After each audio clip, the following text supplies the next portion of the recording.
Saya lanjut ke berikutnya ya, ke penarikan sampel non probabilita, dimana bila pola pengambilan sampel random tidak selalu cocok untuk tujuan suatu penelitian tertentu. Jadi misalnya ada suatu penelitian di mana awalnya ingin menggunakan pengambilan sampel secara random, namun ternyata pada kenyataannya pengambilan sampel secara random itu tidak bisa digunakan. Nah, untuk mengatasi hal tersebut, peneliti dapat menggunakan teknik penarikan sampel dengan prinsip non-probabilita.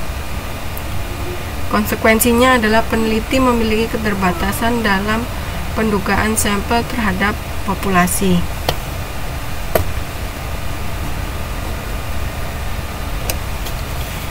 Ada 5 cara pengambilan sampel yang ada dalam penarikan sampel non-probabilita. Yang pertama adalah pengambilan sampel maksud tertentu atau purposive sampling.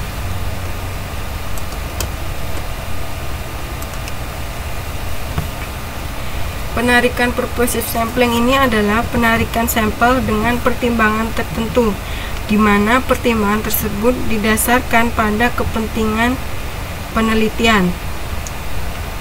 Penarikan sampel purposive ada 2 cara, yaitu convenience sampling, yakni penarikan sampel berdasarkan keinginan peneliti sesuai dengan tujuan penelitian.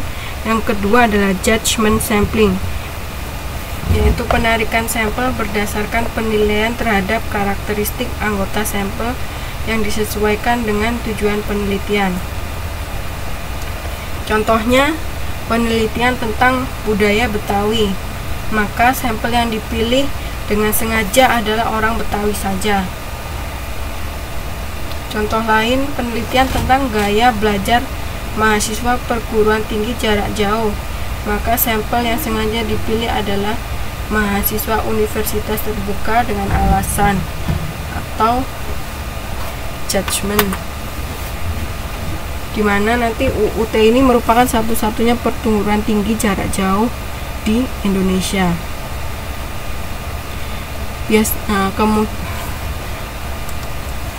Maksud dari pengambilan sampel ini adalah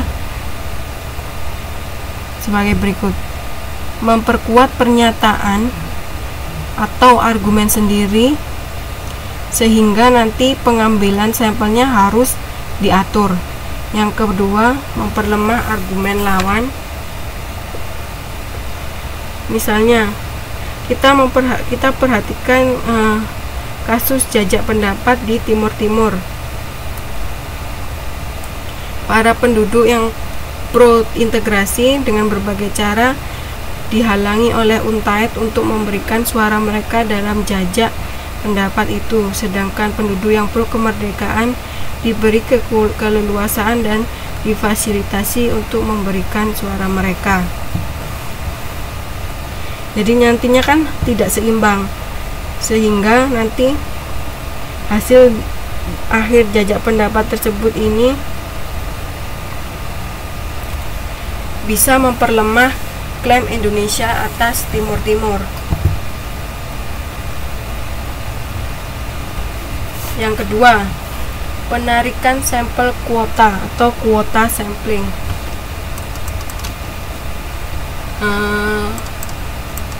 Laptopnya masih not responding, jadi saya masih belum bisa ganti ke slide berikutnya. Nanti bisa dibaca di halaman 5.21. Penarikan sampel kuota ini biasanya digunakan pada populasi yang cenderung heterogen, namun peneliti tidak mungkin untuk menyusun kerangka sampelnya. Cara penarikan sampel ini adalah mengelompokkan responden dalam beberapa kategori dan kemudian menentukan jumlah sampel untuk masing-masing kategori. Contohnya, membagi populasi penelitian berdasarkan jenis kelamin, kemudian menentukan jumlah sampel untuk masing-masing kategori. Yang ketiga ada pengambilan sampel bola salju. Teknik ini digunakan pada kasus yang cenderung sensitif sehingga sulit untuk menyusun kerangka sampel. Kelebihannya adalah peneliti dapat membuat suatu jaringan dalam bentuk sosiogram yang melibatkan seluruh objek penelitian. Cara penarikan sampelnya dilakukan secara berantai, di mana makin lama sampel makin besar. Langkah pertama, mencari responden dari kelompok kecil. Misalnya melakukan wawancara dengan satu orang. Kemudian peneliti dapat meminta nama lain dari responden pertama yang ditanyai.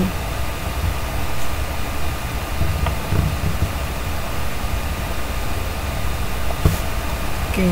Kemudian yang D, ada pengambilan sampel aksidental.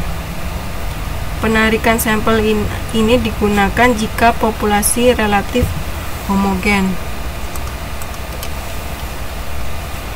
dan peneliti sulit untuk menyusun kerangka sampel. Teknik penarikan sampel ini dianggap sebagai teknik yang paling mudah dan murah. Peneliti memilih responden yang tersedia dan mudah diperoleh. Contohnya, kita melakukan wawancara kepada warga yang kebetulan lewat di depan kita, atau di mall, di pusat perbelanjaan. Kalau kita ingin mengetahui persepsi pengunjung mall terhadap kenyamanan belanja, nah, wawancara ini dilakukan oleh beberapa karyawan untuk mewawancarai para pengunjung, sehingga ini tidak membutuhkan waktu yang lama karena dia tetap ada di mall itu. Kemudian ketika ada pelanggan, nanti dia wawancarai. Jadi ini lebih mudah dan lebih murah. Kelemahannya cenderung menghasilkan sampel yang tidak mewakili populasi dan memiliki bias yang tinggi. Karena kan nanti bisa saja ada yang sudah beberapa kali sering ke mall tersebut sehingga tahu bagaimana kenyamanan di mall tersebut. Atau mungkin ada satu orang yang ternyata baru pertama kali datang ke mall tersebut sehingga dia nggak tahu kenyamanan apa aja yang bisa diterima ketika dia berada di mall tersebut. Kemudian yang E, pengambilan sampel ahli atau expert sampling. Pemilihan sampel yang dianggap representatif didasarkan atas pendapat ahli, sehingga apa dan siapa yang akan dipilih menjadi anggota sampel tergantung pada pendapat ahli itu.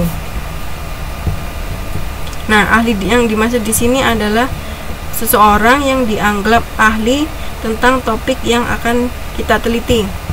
Misalnya, meneliti tentang kebudayaan suku terpencil yang dianggap belum beradab. Nah, untuk mengetahui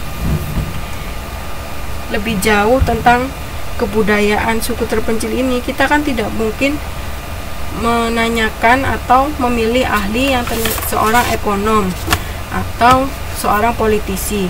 Jadi pengambilan sampelnya ini ditentukan oleh seorang ahli yang benar-benar berada pada bidangnya.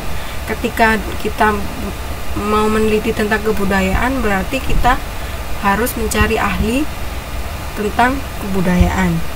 Jadi tidak bisa sembarangan.